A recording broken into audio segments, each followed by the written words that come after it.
জয় গোস্বামী অমৃতা ভট্টাচার্যের কবিতা নিয়ে তিনি 225 পাতার ওপরে বই লিখে ফেললেন শুধু আপনার কবিতা নিয়ে। পিকাসো সম্পর্কে একটা মিথ আছে, যারা ওর ছবির অর্থ জিজ্ঞেস করতেন তাদের নাকি মাথায় উনি বন্দুক ধরতেন। বাংলায় যারা কবি আছেন, কোথাও কি মনে হচ্ছে যে কবিরা একটু বড্ড বেশি চরিত্রহীন হয়ে উঠছেন? গায়ত্রী চক্রবর্তী স্পিভাক তার একটি লেখায় লিখেছিলেন, তিনি যখন উন্নতি করছেন, যখন বিদেশ থেকে তার ডাক আসছে, তখন তিনি লিখছেন যে তাকে বলা হয় তিনি দেখতে সুন্দরী বলে তাকে লোকজন ডেকে নিয়ে যাচ্ছে, তার লেখা লোকজন পড়ছে। চলচ্চিত্রে দেখুন এই অভিযোগ যুগ যুগ ধরে আছে, ঠিক ভুল কে ঠিক কে ভুল আমি তার মধ্যে যাচ্ছি না, কাস্টিং কাউচ বলে একটা কথা আছে। কবিতার ক্ষেত্রে সেরকম আছে? নিশ্চয়ই আছে।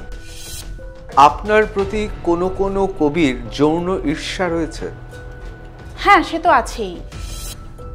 কয়লা গরুতে যেমন সিন্ডিকেট আছে, তাহলে কবিদেরও সিন্ডিকেট আছে।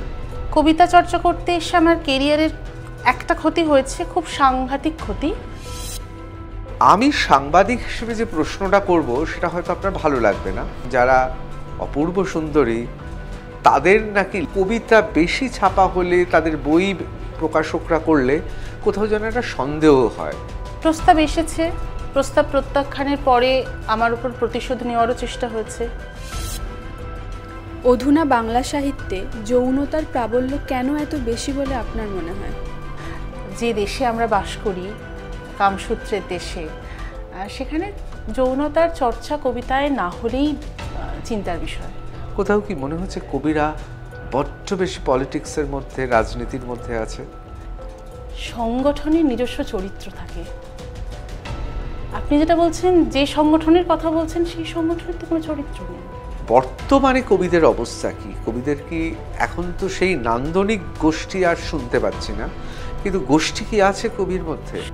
আমি তো এখানে সেরকম কোনো সংগঠন দেখি না যেখানে কবিতা চর্চা হয়।